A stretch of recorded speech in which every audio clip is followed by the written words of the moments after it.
كل أديات بعدكم هذا جزاكم الله خير الجزاء حفلة تذكر سوي مدي كسر ما عيسى ما مسجد سيء كلام عيسى أنا وقت سلامية أنا وحكم إذا هم طبعا تذكر سوي مدي حفلة الصوم مصير ما كم إذا هاي قدم كمان كانوا يقولون وحنا قنايا مهنقة لو مهنقة يو إلهي سبحانه وتعالى كذب وحنا مهنقينا هو وضعنا مع كشق يوم كان مدرسة هبين يوماني بمركا وتاجن إن أي قطبيان فرينتا إلهي سبحانه وتعالى لما تبين نفرين وأهين إن أي إلهي سبحانه وتعالى رمينا كتاب في سنة نقادنا سنة نبينا عليه الصلاة والسلام عن دبقنا تاسو دردارن كي النبي عليه الصلاة والسلام وصحابته سكتي قال لا بلغوا عني ولو آية marka qof kasta waxa uu gudanayaa fariinta inta isaga kaga gudboon ee istidaacadiisa iyo awoodiisana gaarsiisan taa marka waa mahadnaq bay mudan tahay sababta waa ficil iyo tallaabo dhinaca fiican loo qaaday marka howlwadeenada hawsha ku hawlan ee macallimiin leh ee waalid leh ee arday leh ee marka waxa weeye dad kale oo haday doonaan tale ka dhiibta leh waxa weeye dhamaantood mahadnaq bay mudan yihiin mahadnaqa marka laga yimaado xafladdu kulli waxaan u maleynayaa aniga tashriifaan baa la igu soo dhaweeyay mudnaanteedu waxay ku soo ururaysaa laba qaybood qaybta koowaad waxa weeyaan in la yiraahdo ardayda xafladiini marka waxa weeyaan maanta ayaan joognaa waxa weeyaan aad iyo aad baan ugu faraxsanahay in aad marka waxa weeyaan xafladan aad iyo aad kastan quruxda badan leh casharadiini iyo lagu maamuusayo imtixaanadii natiijadiini inaan soo xaadirno aad iyo aad baan markaa leenahay ilaahay subxaana wa tacaala ha idin barakeeyo ilaahay cilmiga iyo waxbarashada aad markaa tallaabadeeda iyo socodkeedii wadaana ilaahay ha idin fudaydiyo ilaahay ha idinka dhigo mustaqbal wanaagsan oo hooyooyinkiin iyo aabihiin idinku farxaan cid kastaba ka hor kadibna waalid macallimiinta idinku soo dadaasho waalidka labaad ay idinku farxaan ilaahay agtiisana aad janno iyo kaga heshaan horumar mustaqbalkiinana aad ku iftiisataan inta idinka harsan waalidkana waxaan leenahay wax lagu tabco oo waqti la geliyo oo maal la geliyo oo lagu fikiro waxa ugu qaalisan qof muslima oo lagu soo kordhiyo ummadda marka waxa weeyaan muslimiinta yani ilmo kasta uu dhashay kullu mawlud yuladu ala alfitra sida nabiga kaleey salaatu wasalaam tilmaamay ilmo kasta uu dhashay oo dhalashada waa laga midaysan yahay waxaan u dhashay isagoo marka waxa weeyaan fitrada ilaahay subhanahu wa ta'ala saxda ah ku soo programiyay oo ay ku jirto laakiin waalidku wuxuu nabiga kaleey salaatu wasalaam tilmaamay fitrada تأثيرك يراد ككوبات مؤثرات بين هاي الفطرة وحيابات دواجرة والطريق صحة هاي لا يقول لك عليه وحيابا مكان رادية وكل حياجرة فحب عليه الصلاة والسلام مؤثرات كيسوي ندرسين يكبل عبي لبدا والد يعني كل مولود يولد على الفطرة فأبواه يهودانه أو ينصرانه أو يمجسانه يعني أبيه يدي بقى يهودي كذا أما مجوس كذا أما كريستيان كذا مسلم كذا نبغى ما أورا لأن سبب تام مسلم هو فترة السعودية هو فقسيه هذه الله إلى اليوم المعنى هو حول كل دونا وبارد دونا يسقى حق قبل يوم بعد الكلام ينكر يو مركز كل دونا وبارد دونا جهل يوم مركز كبحثان كده وباب كله لكن هو بارد دونا كل دونا يسقى حقنا قبل يوم قلبي يسوق كل يوم بعد الكلام مركز وديدين هذه الله إلى اليوم فترة السعودية marka waxa leenahay waalidka waxa ugu weyn ee hawsha ugu weyn oo taala waxa weeye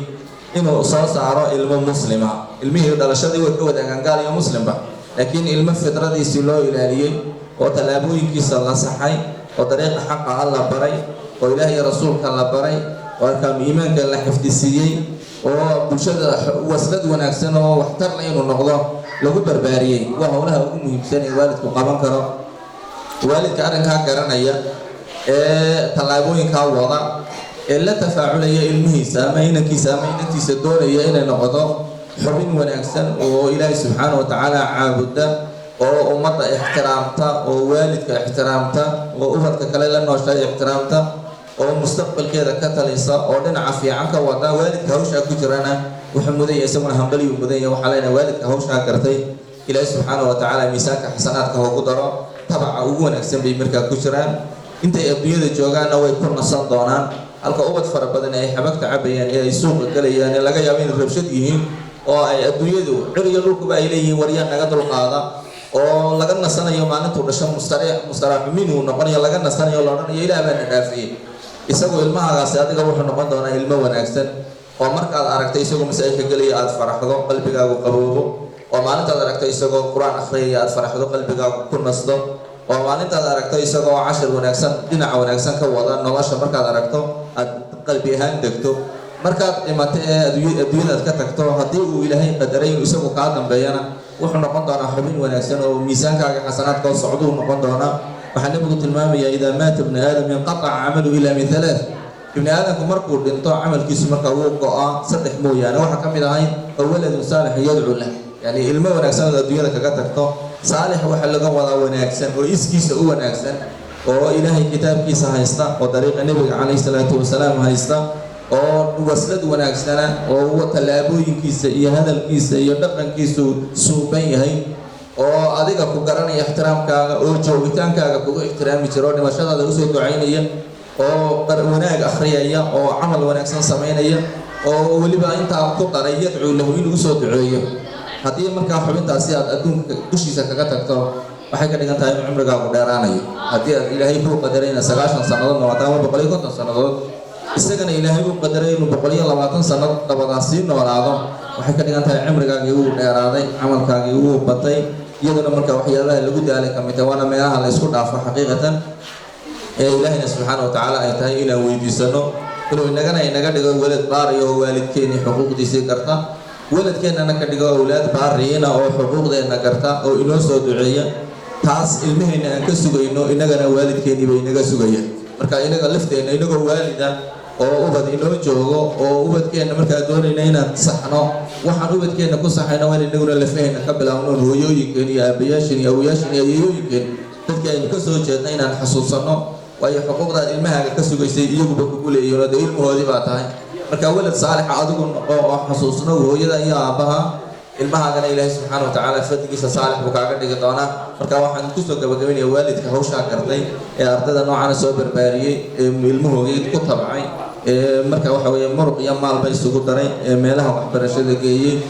saxay marka waxa weeye isku dayay in dariiqa socdaana ilaahay waxaan weydiinaynaa bi asmaa'il husna wa sifatil ula inuu u fudaydiyo hawsha marka ay ku jiraan talaabada saxda ah ilaahay subhanahu wa ta'ala waafajiyo ubadkoogana waxa ay ka rajeynayaan wanaagsan inuu ilaahay uga dhigo iyaguna inay sidooda yihiin ubad wanaagsan noqdaan ilaahay garansiiyo dhammaanteen ilaahay ina garansiiyo xuquuqdii waalidkeenu inagu lahaa oo ahayd waxyaabaha ilaahay subhanahu wa ta'ala oo xadiidka nabiga ku cadeynayo in ilaahay marka cumriga qofkii hore dhintay marka acmaasha u sii soconaysa inuu ka dhigo marka waalidkana waxaan hambalyeynaa ubadkana waan hambalyeynaa waxaan malinay inta wax dhaafsiisan xafladu marka waxa weeyaan war badan baa kulay ga dambeeyo oo ma mudna ardayda waxaan leenahay hambal iyo soo kora dariiqa ilaahay haydiin sahlo ilaahay subhanahu wa ta'ala dhamaanteen dariiqa xaq ahayna waafajiyo waalidkana waxaan leenahay culayska aad haysaan waa culays marka dhinacii saxda ah adu wadaan adduunyada culaysyadeedu ku kamid yahay